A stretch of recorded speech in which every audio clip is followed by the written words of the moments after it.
नमस्कार and welcome you all to world affairs. मैं हूं Prashant Dhawan. Now US media ने हाल ही में एक बहुत ही बड़ा क्लेम किया है। यहां पर आप देख पाओगे ब्लूमबर्ग का आर्टिकल है। ये आर्टिकल क्लेम कर रहा है कि प्राइम मिनिस्टर मोदी स्किप करेंगे एनुअल पुतिन समिट। हर साल आपको पता होगा कि इंडिया और रशिया का समिट होता है। कभी व्लादिमीर पुतिन भारत में आते हैं, कभी इंडिया के पीएम जाते हैं रशिया में। पिछली बार आपको याद होगा 2021 में दिसंबर महीने में व्लादिमीर पुतिन अचानक से इंडिया में आए थे। 6 घंटे के लिए इंडिया में रहे थे, फिर ये वापस चले गए थे। कोविड का टाइम था, फिर भी ये इंडिया में आए थे। मगर इस बार अमेरिकन मीडिया ने कहा है कि पीएम मोदी को जाना था रशिया में, मगर पीएम मोदी ने डिसाइड किया है कि ये एनुअल समिट इंडिया अटेंड नहीं करेगा। और रीजन इन्होंने खुद ऐड कर दिया। देखो, अमेरिकन मीडिया यहाँ पर सिर्फ ये नहीं कह रहा कि इंडिया और रशिया का कुछ शेड्यूलिंग का कुछ इशू था। अमेरिकन मीडिया ने यहाँ पर यह भी क्लेम करना स्टार्ट कर दिया है कि मेन इशू है पुतिन का न्यूक्लियर थ्रेट। यहाँ पे आप देख पाओगे ओवर यूक्रेन न्यूक्लियर थ्रेट्स। और वैसे इंडियन मीडिया ने भी इसको कवर किया है। पीएम मोदी और व्लादिमीर पुतिन का कोई समिट नहीं होने वाला। हालांकि इंडियन मीडिया ये कह रहा है कि मेन इशू यहाँ पे है शेड्यूलिंग का। डेट्स नहीं मिल पा रही थी या दोनों लीडर्स काफी बिजी थे। देखो, मैं यहाँ पर ये कहूंगा, जितने भी बिजी थे ना, एक बार को कोविड के टाइम में जैसे वीडियो कॉन्फ्रेंसिंग करते थे, वीडियो कॉन्फ्रेंसिंग ही कर लेते। मगर ये मीटिंग बिल्कुल ना होना इस साल एक बहुत ही बड़ा क्वेश्चन मार्क तो रेस करता है। हालांकि मैं यहाँ पर ये नहीं कहूँगा कि जिस तरीके से western media, primarily American media celebrate कर रहा है, वैसा कोई यहाँ पर इशू है। मगर इंडिया ने कहीं ना कहीं रशिया को एक मैसेज सेंड किया है कि ये वॉर बहुत लंबी चल रही है।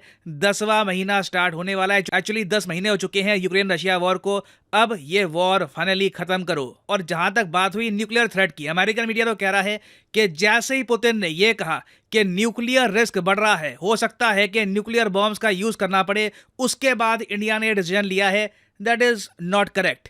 क्योंकि पुतिन ने, देखो, जो पूरी बात कही है वो ये थी कि न्यूक्लियर वॉर का थ्रेट बढ़ता जा रहा है। मगर रशियंस पागल नहीं है। रशियंस खुद वर्ल्ड वॉर 3 स्टार्ट नहीं करेंगे। पुतिन ने यह कहा है कि रशिया खुद अपनी तरफ से यूक्रेन पर न्यूक्लियर वेपन्स यूज नहीं करेगा फॉर द टाइम बीइंग। मगर ये जो कमेंट है ना, इसमें से एक पार्ट यूएसए ने पिकअप कर लिया कि न्यूक्लियर वॉर का खतरा बढ़ रहा है। और उसके बाद से यूएसए की सरकार ने व्लादिमीर पुतिन की आलोचना करनी स्टार्ट कर दी और यह कहा कि व्लादिमीर पुतिन की ये लूज टॉक है न्यूक्लियर वेपन्स को लेकर। वेराज आप अगर पुतिन की पूरी कमेंट देखोगे तो काफी मैच्योर कमेंट है। पुतिन ने यह कभी नहीं कहा कि रशिया खुद न्यूक्लियर वेपन्स यूज करेगा।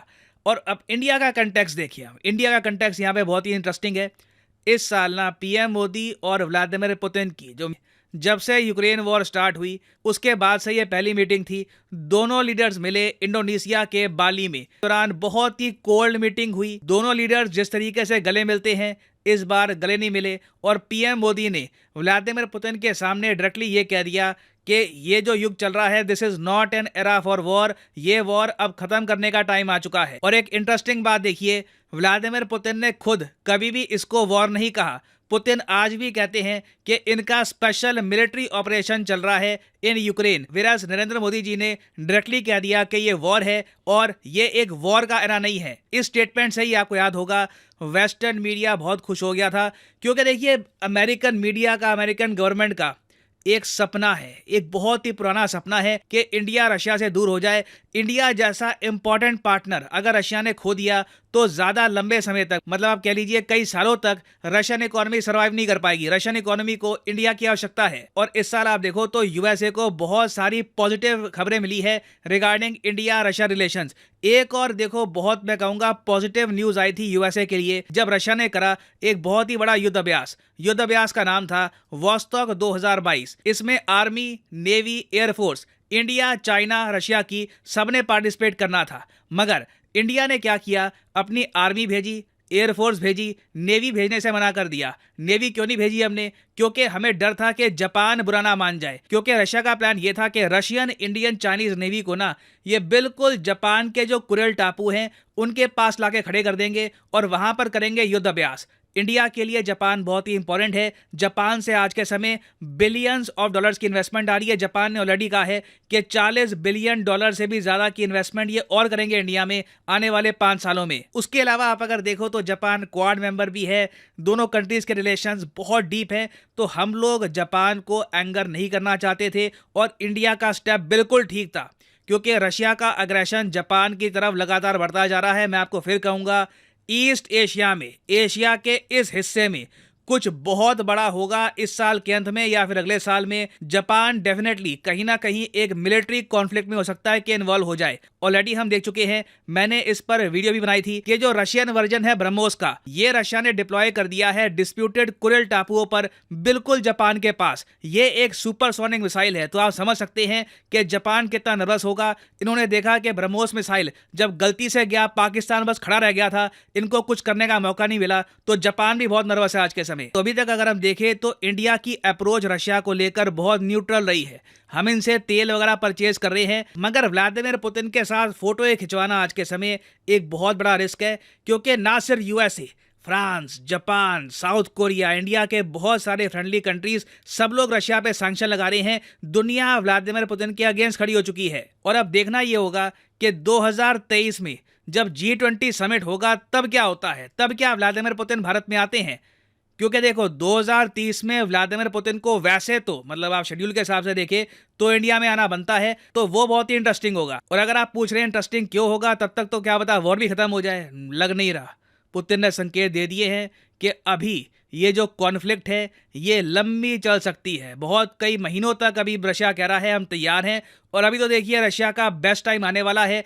जैसे जैसे सर्दियां बढ़ेगी यूरोप में, आप देखोगे रशिया की ग्रिप जो है इस पूरी कॉन्फ्लिक्ट में ये और ज्यादा स्ट्रांग होती जाएगी। और ये सब देखकर आप ये अज्यूम मत कर लेना कि इंडिया ने ना अपनी जो स्ट्रेटजी है शिफ्ट कर ली है। अब हम एक यूएसए के एलाई बन चुके हैं। जो व्हाइट हाउस है जहां पे बाइडेन बैठते हैं, वहीं के ऑफिशियल ने हाल ही में ये बात बोली कि इंडिया यूएसए का एलाई नहीं बनेगा, इंडिया एक और ग्रेट पावर रहेगी। ये जो स्टेटमेंट है मैं चाहता हूं आप देखिए, मैं आपको काफी बार पहले कह चुका हूं कि डिप्लोमेसी में, इंटरनेशनल रिलेशंस में एलाई पार्टनर से बड़ा होता है। एलाई के साथ आपके पक्के फॉर्मल डिफेंस रिलेशंस हो सकते हैं, जंग के समय आप अपने एलाई की मदद में आते हैं, मगर पार्टनर आप कह लो थोड़ा सा अनऑफिशियल सा होता है। यूएसए काफी बार कह चुका है कि पाकिस्तान इनका एलाई है मगर इंडिया इनका एक पार्टनर है। और मैं यहां पर ऐड कर दूं कि ये हमारा नुकसान नहीं है।